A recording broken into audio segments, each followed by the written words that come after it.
Salut à toutes et à tous, aujourd'hui on se retrouve pour une nouvelle vidéo sur la chaîne féministe et on va rentrer comme d'habitude rapidement dans le vif du sujet, juste deux petites précisions. On en parle du gars qui commence la journée à 11 h. Ouais, mais peut-être que c'est le décalage horaire, peut-être c'est pour ça je pense. Ça peut pas être un branleur, pas de branleur sur ma chaîne quand même les gars. Précision avant de commencer, je vais parfois regarder par ici, c'est tout simplement parce qu'il y a le script de la vidéo. Et deuxièmement, cela ne sert à rien de venir dans les commentaires et... Elle nous a préparé un script les gars. Je trouve ça fascinant les personnes qui mettent des scripts et qui n'arrivent même pas à être cohérentes dans une vidéo. La vidéo n'a pas encore commencé. Hein. Je pose ça là, c'est tout. Je pose ça là. Cela d'ailleurs sera une précision qui vaut pour toutes les vidéos. Cela ne servira à rien de venir dire ce ne sont pas tous les hommes, les féministes, nous savons, ce n'est pas la question, pas tous les hommes, mais en tout cas toutes les agressions par des hommes, ou presque, donc je dirais les hommes dans cette vidéo. Si cela vous dérange à un point vraiment insupportable, il est temps de faire un travail de votre côté. En l'espace de 2 semaines... Ça nous dérange. Non, je plaisante, on comprend très bien la subtilité, t'inquiète pas. Je fais pareil avec les femmes. 20 fusillades ont endeuillé les États-Unis et bien évidemment, comme à chaque fois que ce genre d'événement se produit, la question sur le port des armes et le droit de porter des armes et d'avoir des armes et d'acheter certains types d'armes a été ravivée dans le pays, même si c'est une question qui n'est jamais vraiment en silence, étant donné qu'il y a des associations qui font un travail incroyable et ce au quotidien pour justement alerter, recenser les crimes qui sont commis par arme à feu, essayer de faire déposer des lois, de faire bouger les choses. Il y a des comités de victimes, des parents, des associations de parents. Il y a également beaucoup de groupes qui sont animés par des personnes relativement jeunes et voilà, quand je dis que la question est ravivée, j'aimerais aussi ne pas passer sous silence le fait qu'il y a énormément de groupes et notamment aussi des groupes féministes qui se battent pour ces questions au quotidien dans leur pays. Dans cette vidéo, vous l'aurez sans doute deviné au titre et aussi parce que c'est un petit peu l'idée de la chaîne, je ne vais pas vraiment m'attarder sur la question du droit ou pas d'avoir des armes. Bien évidemment, j'ai une opinion personnelle, mais j'ai aussi une opinion qui, à mon sens, sur certains points, ne serait pas vraiment entendable par beaucoup, mais pour que ce soit très clair, je ne suis pas pour le port d'armes et je suis encore moins pour le port d'armes et l'utilisation en fait tout simplement d'armes automatiques dans quelques pays que ce soit. Et ce qui m'intéresse en fait dans cette vidéo, vous l'aurez compris, ce n'est pas vraiment de savoir s'il faut ou pas avoir le droit de porter. C'est pas possible, elle vit dans la jungle. Hein. L'indice à droite, c'était les faits, elle vit dans la jungle, c'est pas possible. C'est elle qui a rajouté des bruits d'oiseaux, quoi. Elle voulait nous mettre dans une ambiance tropicale ou... C'est insupportable, sa vidéo, là. C'est quoi, c'est une jungle où elle vit ou... Pourquoi il y a autant de bruits d'animaux? Tu sais, j'ai même entendu un tigre tout à l'heure, c'est pas possible. C'est horrible.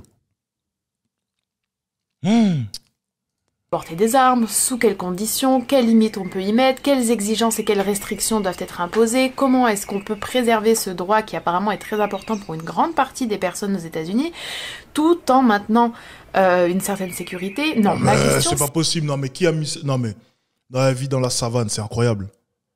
C'est pas possible. Vous savez que c'est insupportable, hein, vraiment. Quand on prête l'oreille, c'est insupportable. C'est pourquoi est-ce que le facteur commun à toutes ou presque ces fusillades est toujours passé sous silence, sauf dans certains cercles féministes et sauf par certains ou certaines spécialistes qui restent encore, à mon sens, très frileux et frileuses sur la question, c'est-à-dire pourquoi est-ce qu'on ne parle pas du fait que toutes ces fusillades, ou presque, et je pense que vu l'infime pourcentage, on peut dire pourquoi est-ce qu'on ne parle pas du fait que toutes ces fusillades sont commises par des hommes. Pourquoi est-ce que le facteur commun, le dénominateur commun, l'élément crucial qui est tellement important qu'il en est écrasant, c'est-à-dire le fait que les tireurs, sont des hommes, pourquoi est-ce que cet élément-là n'est jamais questionné et n'est jamais placé au centre des débats?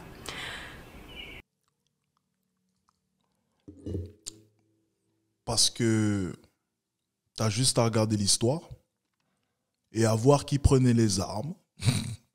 Qui, dans l'histoire, a toujours pris les armes? Ça a toujours été les hommes. Ça n'a jamais été un point de débat chez les féministes. Le fait que, en temps de grande guerre, les hommes doivent prendre les armes et aller au front. Ça n'a jamais été sujet à débat.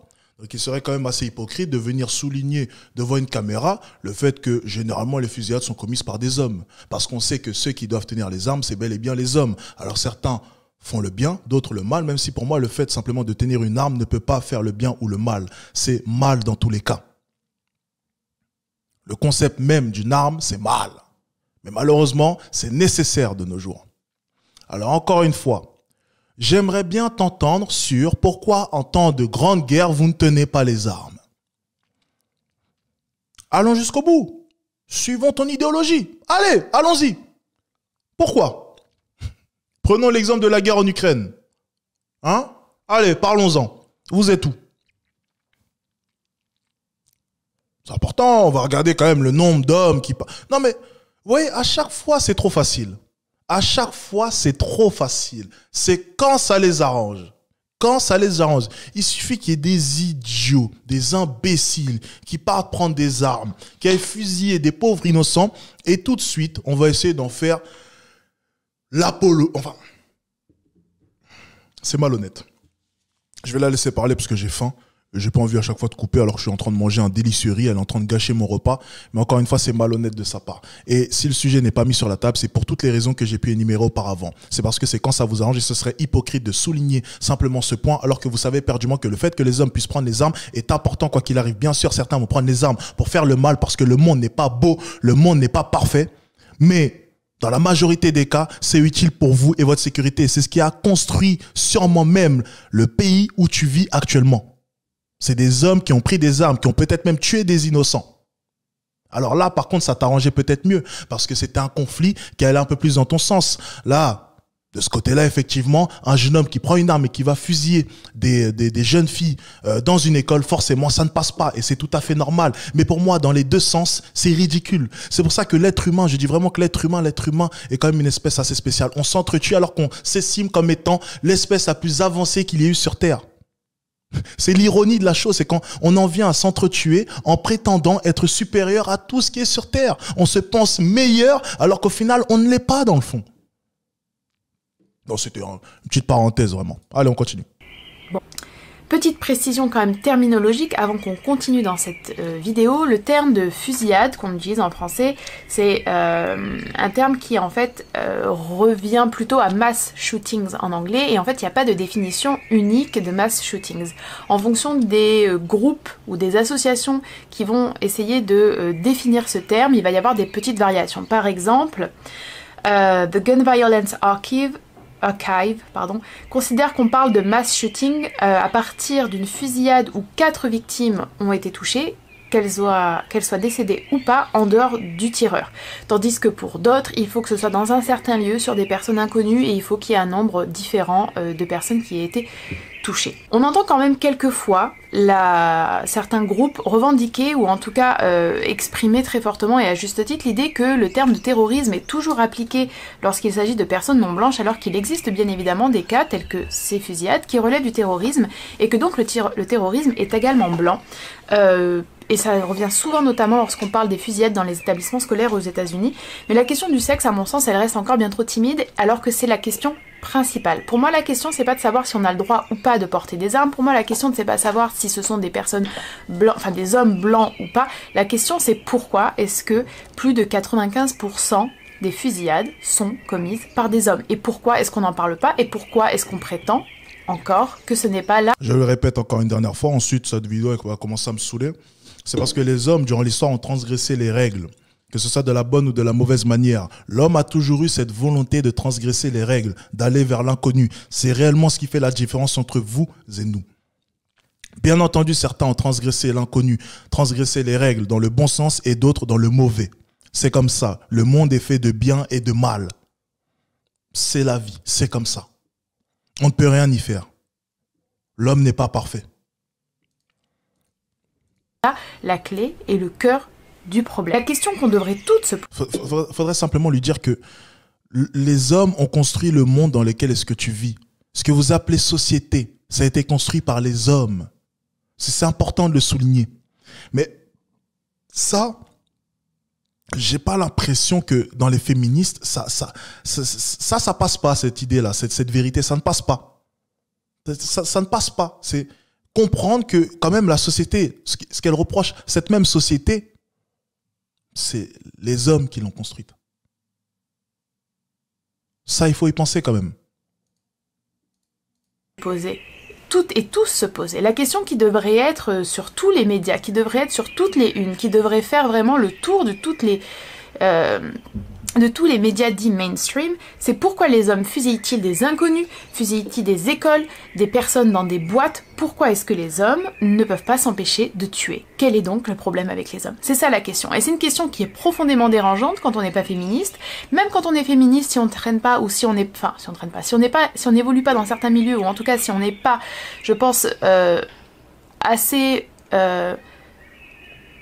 ouverte à la réalité telle qu'elle, c'est une question qui choque. Mais c'est la question essentielle, et c'est la question qui est la plus proche de la réalité. Entre 1982 et 2022, on compte 129 fusillades aux États-Unis, et là, quand on parle de fusillades, on parle donc de mass shootings. On parle même pas de tous les cas de meurtres ou de blessures par arme à feu. Alors là, sinon, je vous explique même pas, ce serait des statistiques incroyables.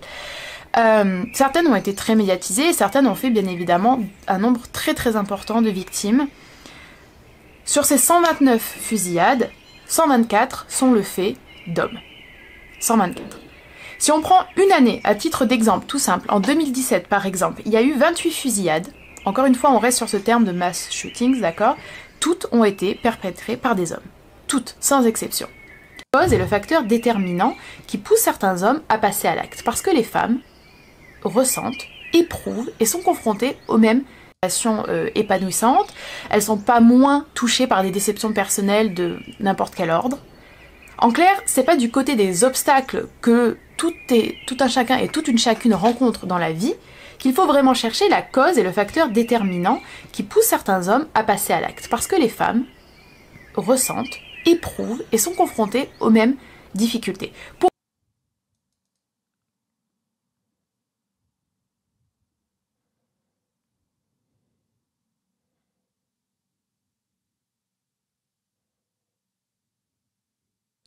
Je vais remettre en arrière ce qu'on vient d'entendre.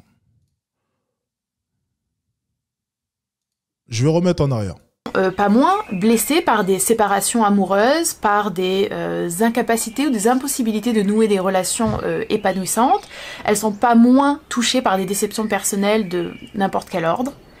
En clair, c'est pas du côté des obstacles que tout un chacun et toute une chacune rencontre dans la vie qu'il faut vraiment chercher la cause et le facteur déterminant qui pousse certains hommes à passer à l'acte. Parce que les femmes ressentent, éprouvent et sont confrontées aux mêmes difficultés. Pourquoi est-ce que les hommes décident de prendre des fusils, des mitraillettes, des fusils à pompe pour aller tuer des camarades de classe ou des élèves inconnus ou des personnes dans une boulangerie ou des personnes dans une boîte et pas les femmes?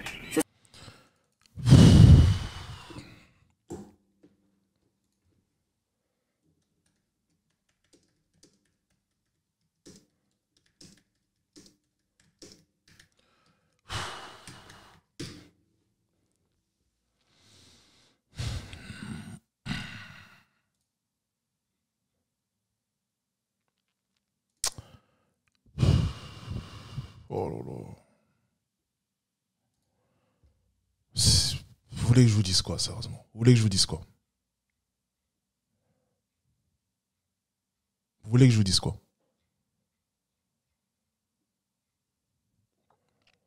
Est-ce que je dois changer de vidéo, les gars? Je sais pas. Est-ce qu'on doit changer de vidéo? Est-ce que non? Je sais pas.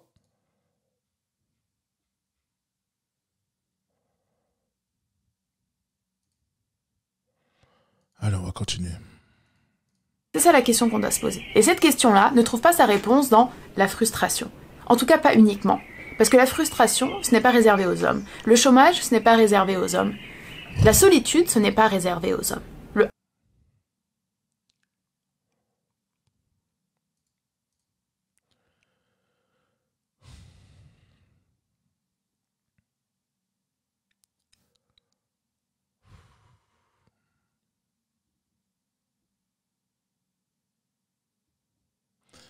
On va se répéter encore. On va se répéter, malheureusement. On va se répéter, les gars. On va se répéter. J'ai pas envie de me répéter parce que À titre de comparaison, vraiment essayer de comparer la pression sociale d'un homme et d'une femme dans cette société, c'est totalement débile, tant c'est différent. Sur tout un tas de points que j'ai déjà énumérés maintes et maintes fois.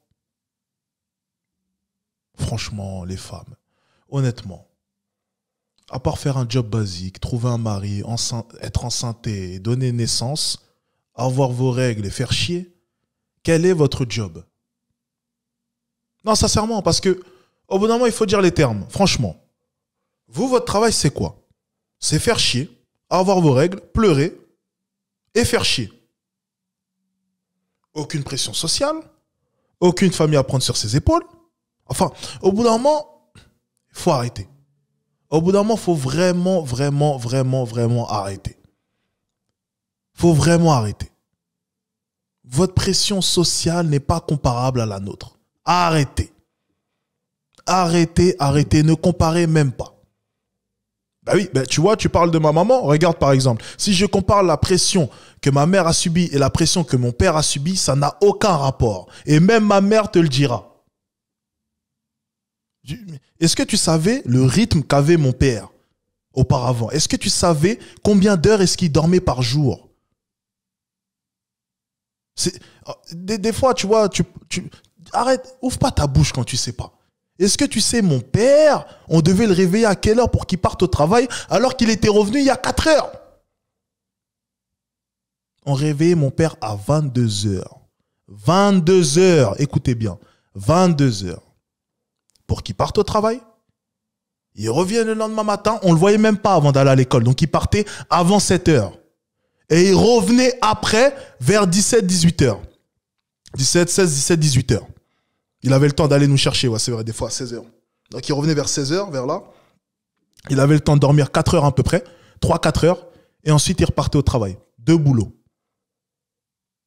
2 boulots. Donc t'inquiète pas, que tu ramènes ma maman, elle confirmera. Donc arrête un peu avec tes sottises là. Arrête un peu. Arrêtez. Ça va 2 secondes là. Le harcèlement, ce n'est pas réservé aux hommes. Les problèmes avec l'estime de soi, ce n'est pas réservé aux hommes. Ce sont des problèmes que tout le monde rencontre, femmes et hommes. Et j'aurais envie de dire, les femmes ont davantage, bien évidemment, de choses à affronter au cours d'une vie.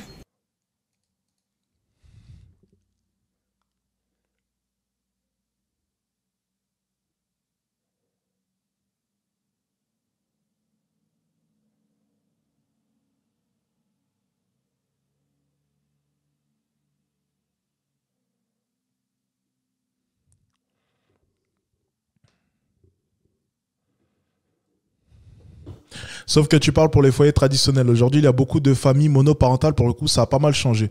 Ben, justement, famille monoparentale à cause de quoi? Quel est le concept même de toute cette chaîne? Si tu suis un peu, Pierrot. Pourquoi est-ce que le nombre de divorces a augmenté? On en a parlé la dernière fois. Pourquoi? Et pourquoi est-ce que justement cet engrenage-là ne va jamais finir justement? Pourquoi est-ce que les familles monoparentales ont augmenté? Quelles sont les raisons de tout cela? Est-ce qu'on ne perd pas justement les traditions?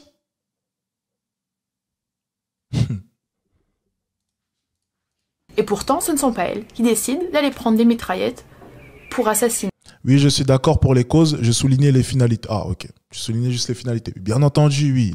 La finalité, c'est que forcément, on a pu le voir via les graphiques qu'on a vus la dernière fois, la hausse des familles monoparentales est bel et bien présente. Et ça s'explique simplement, très simplement, si on regarde vraiment vers où est-ce qu'on se dirige. Et d'ailleurs, il y a une étude qui est sortie il n'y a pas si longtemps que ça, qui prévoyait que d'ici 15 ou 20 ans, il y aurait je ne sais combien de pourcentage de femmes célibataires à 40 ans. Enfin bref, je vous ressortirai l'étude, les gars, c'est super intéressant. Je ferai en sorte dans un prochain live de vous la ressortir, comme ça on l'étudiera un peu, on regardera un peu ça. Super intéressant. Des dizaines et des dizaines d'autres individus. Et face à cette évidence, rien, ou presque. Le silence, total, ou presque, si on sort des cercles féministes. Alors, dans cet article, par exemple, de la CNN ou de la CNN que j'ai lu, il y avait une question très simple. Pourquoi y a-t-il moins de tireurs femmes? On n'a même pas vraiment envie d'utiliser un mot féminin pour parler de tireurs, d'ailleurs. Deux spécialistes y répondent. Alors un spécialiste qui faisait partie d'une équipe qui fait des recherches pour le FBI et une psychologue. Sur ce quoi elle a raison, les femmes comme les hommes souffrent. On n'a pas dit le contraire. Le seul truc qui diffère, ce sont les problèmes eux-mêmes. Exactement. Et justement, à quel moment est-ce qu'on vous a contredit? On te parle de victimisation. Et de son côté, excuse-moi, elle n'a pas raison. Parce qu'elle dit qu'on est logé à la même enseigne. Elle dit qu'il n'y a aucune différence. Justement. Alors que toi, tu reconnais justement qu'il y a une différence. Donc tu reconnais que les problèmes sont différents alors que de son côté, elle affirme que les problèmes sont les mêmes. Donc au final, elle a raison ou elle n'a pas raison? Parce qu'elle vient de dire le contraire de ce que tu viens de dire. Faut savoir. C'est pas très logique ce que tu viens de dire. Qui a fait une vidéo sur mes revenus et mes stratégies? Qui a fait ça? Qui a fait ça? Qui veut me faire chier? Qui a fait ça? On va regarder ça après. Mais moi, qui a fait ça? Les deux réponses, pour moi, sont absolument consternantes. Parce qu'elles passent sous silence, en fait, la réalité de la masculinité et de la virilité dans ces crimes et dans ces tragédies. La première réponse, qui est absolument incroyable, on ne peut pas vraiment répondre à cette question sur la différence de statistiques entre les hommes et les femmes qui passent à l'acte parce qu'on n'a pas assez en fait de femmes qui sont passées à l'acte. Le problème, ou plutôt la bonne nouvelle, c'est que nous n'avons pas assez de tireurs femmes pour avoir un échantillon statistique assez fiable. Et la deuxième réponse, il y a plusieurs chemins ou plusieurs éléments qui mènent à passer à l'acte.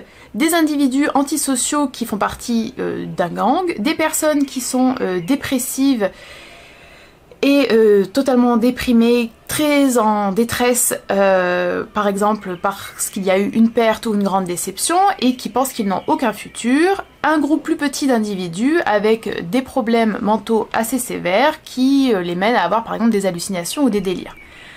Alors certes, encore une fois, bien évidemment, ce sont des facteurs à prendre en compte et ce sont des facteurs qui rentrent en jeu. Mais les femmes, encore une fois, ont également des problèmes psychologiques et psychiatriques. Les femmes sont également sujettes à la dépression. Les femmes sont également parfois dans des comportements antisociaux. Les femmes perdent également des membres de leur famille, des postes importants, ont également des événements traumatisants qui leur arrivent, et pour autant, les femmes ne passent pas à l'acte. Je pense que se dire qu'on doit attendre d'avoir un échantillon assez important de femmes pour expliquer pourquoi il y a une telle disproportion entre les deux sexes, c'est une réponse absolument aberrante et pour le coup qui passe totalement à côté de la question. Poser la question à des théoriciennes et à des penseuses et à des chercheuses féministes amènerait déjà beaucoup de pistes de réflexion.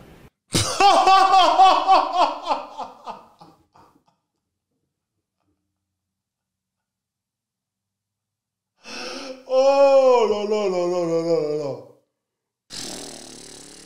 Oh là là là là là.